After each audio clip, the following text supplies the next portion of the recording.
As it's Axe, it is Monday, September 4th. It is a holiday. It is about 5:40 p.m. Futures open in about 20 minutes. That's Eastern time. And wanted to go over the indicators because it's been a while through all the chaos in my life. I didn't want to hold you guys hostage to that. So I wanted to get back to this chart as soon as I could. I apologize if there's audio issues. I'm on my AirPods this time. I don't have my mic set up at the new spot yet. So I just ask you to be patient with me. I know you are, and I appreciate that. So anyway, let's get to the chart. So we've got it open, and a couple things. If we go back to the capitulation, you can see here we had pretty standard and strong capitulation. The put call ratio itself had a double top with a lower high, as price basically. I don't have a candlestick chart on this one up top, but maybe that price went lower that day, and that would be a divergence, and we know what divergence means, right? But anyway, we had basically all four. We were waiting for this one to curl over. It was overheating, giving us advanced warning of something was coming. But you can see if we scroll back, it's very rare to get to that level of overheatedness, if that's even a thing. And basically, that takes us back to 2018. Um, Very similar type of action. Big drop, and then a bounce. Capitulation, the put call didn't get nearly as high, but the rest of the readings kind of did. And you can see, I don't want to spoil the fun, but this looks so similar to what we saw in 2018. I think that's pretty interesting. That's February. That's the Volmageddon. That's right before they retired all the cool VIX ETFs that people were shorting, or something to that effect. That was blowing people out. But anyway, if we were to view this paradigm, before I get back into today's current readings, you can see that puts us somewhere around here, third week of February 2018. Maybe more highs to come as we feel some liquidity, but looks like selling pressure, eventually double bottom. So I'm not saying that's what's going to happen. I like models because they give us an idea of what could happen. They help us to think about things we may not have considered. And this does look so eerily similar. Like, I mean, it's pretty spot on. And I'll get to these other paradigms soon, but just something to look at. So anyway, we had capitulation, and it's capitulation on all four lines. And the last time we got that was basically this December of 2021 movement. And again, you could argue it's very similar, but even then, it broke off to new highs before that top that initiated the bear market. So the point of the story is that I don't think. Well, number one, capitulation readings are fantastic, right? This is a significant, like we basically went from 4,600 to 4,370 or ish.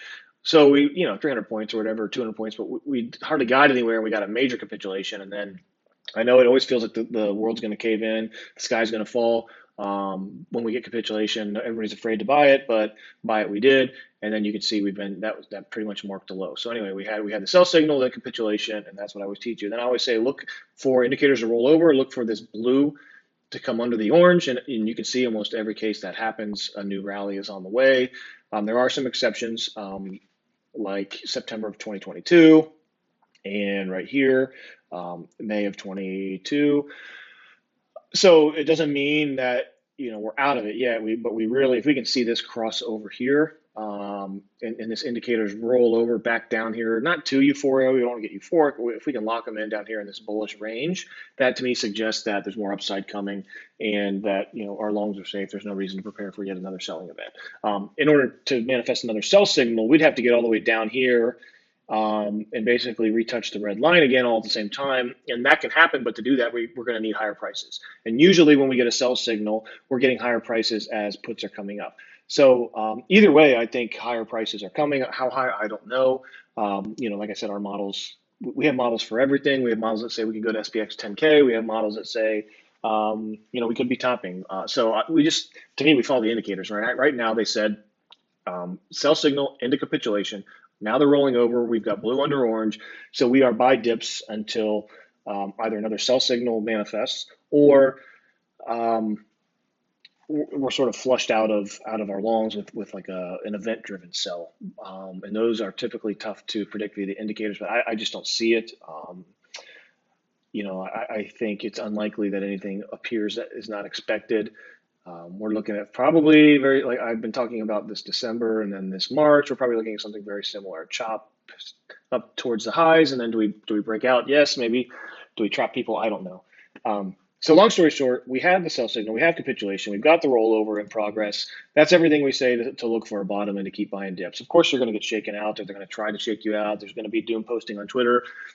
That's why I don't even pay attention to that stuff anymore. We just follow the indicators, and sometimes when we do that, it all works out perfectly as it has. We do have this little red cross here, which it could bring these three down to the red in relatively short order, but we'll have time to prepare for that. So that's where we're at in terms of the indicators. We do have a marginally higher low here. If you want to talk about the June 27th low, we would like to see another higher high print so that we could, even if we do retrace, we're confident that we're still in a bull market. There is, like, if I was to draw a trend line here, it just depends on how cute. I mean, you could do something like this, and this is what I've shown you on my chart.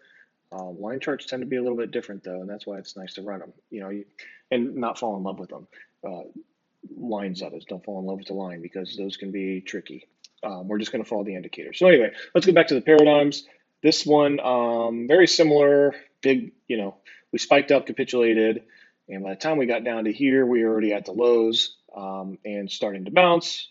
And you can see this indicator here, very similar place. So again, that suggests higher prices. Let's look for another instance. This one here, it ultimately led to all-time highs over time. Let me just take a look here. This puts us, back to all-time highs, and then maybe a sell setup if it manifests. Well, we talked about February 2018. Let's go back even further. You can see, like, it's interesting as options activity gets more exotic and more, I guess, more money flows into it. We're starting to see more heavier prints on some of this stuff because you can see back this whole period here. We didn't get this sort of like momentum indicator didn't get anywhere close to this top line. If we go back to, I'll have to switch to the daily. Give me 1 second. Okay, now we're looking here. Okay, if we go back to, February 2010, you can see that ultimately led to a new high and eventually retraced back down. But it took a while, and let's see, that was February. We didn't top until April. So you get the idea, I hope. So there's going to feel like the world's caving in. It's going to feel like we're back testing, and maybe we could come back down and fill some of this liquidity. I think if we break what was that, August 21, 17, whatever. If we break that low and come down to this one, I think that's a concern for sure. Especially with this back test, that would be a back test fail, and then maybe we could, jump up here and complete this sort of like head and shoulders, weird looking fake out thing. I would start to worry about that. For now, I would like to fill out this 45.80. I think if we did fade, that would be a good place to run into some chop because that's a liquidity zone. But in general, as long as we're printing higher lows and we're aiming for higher highs, and price action always leads the way, but the indicators show us what's happening, and I just really don't see a case for the sky to fall. I'm just looking through here. Like, this was a huge downtrend. You can see we had already broken, when this happened, we had already broken lower lows. When this happened, we had already achieved flat or equal lows.